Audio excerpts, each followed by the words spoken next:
Donc le prochain chapitre, c'est les problèmes de myome, de fibrome, qui est en Afrique un fléau, c'est vraiment un problème très très grand. Et cela est suite à une génétique. Les patientes ou les gens africains, ils ont plus de risques de développer des fibromes. C'est un problème génétique dans le collagène des fibres des muscles qui fait qu'ils ont plus de risques d'avoir des myomes ou des fibromes. Alors en consultation de fertilité, on en voit beaucoup et il y a beaucoup de patientes qui sont infertiles à cause des fibromes. Mais ce n'est pas aussi simple, c'est assez compliqué. Donc les fibromes, on les trouve un petit peu partout dans la matrice. On a d'abord les fibromes qui se trouvent en dehors de la matrice, sont dans la paroi, mais qui vont vers l'extérieur de la matrice. C'est qu'on appelle des fibromes sous-séreux. Alors ces fibromes-là, on n'en est pas tellement intéressé. La plupart du temps, ils vont rien faire pour l'infertilité et on en devient avec ces fibromes 100 ans sans de problème. Donc les fibromes sous-séreux, on n'est pas tellement intéressé, ce n'est pas un grand problème. Deuxième catégorie de fibromes, ce sont les fibromes qui sont dans la paroi de la matrice.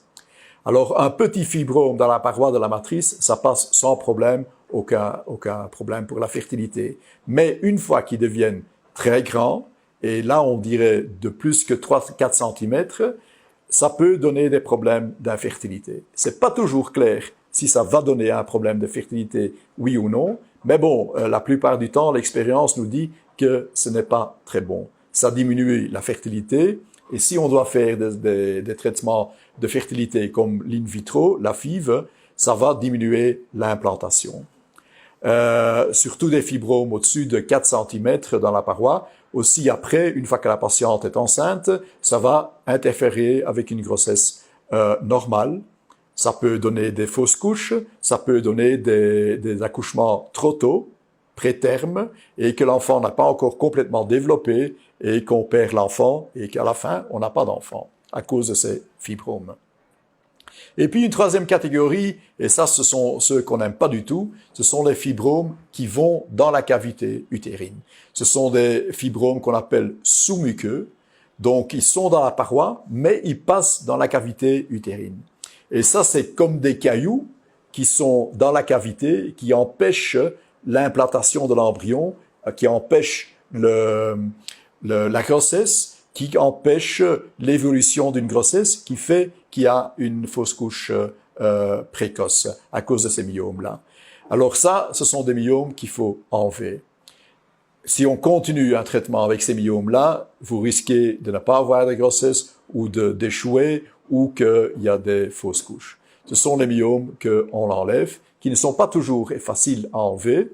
Soit on peut les enlever par en bas avec une hysteroscopie, c'est-à-dire une caméra qu'on passe dans la cavité à travers le col, et puis on les voit dans la matrice et on les coupe et on les enlève par en bas, donc sans cicatrice.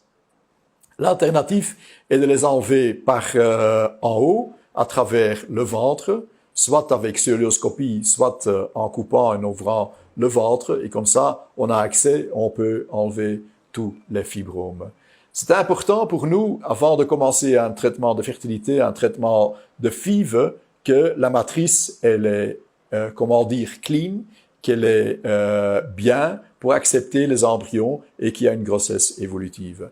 Faire tout le traitement avec une matrice qui a plein de myomes, ça ne vaut pas la peine, ça coûte de l'argent, ça prend beaucoup d'énergie et à la fin, ça va pas fonctionner. Donc, il faut bien savoir que la matrice est bien prête pour accepter les embryons et qu'il n'y a pas de myomes sous-mucaux surtout qui vont interférer avec le traitement de FIV et avec l'implantation des embryons.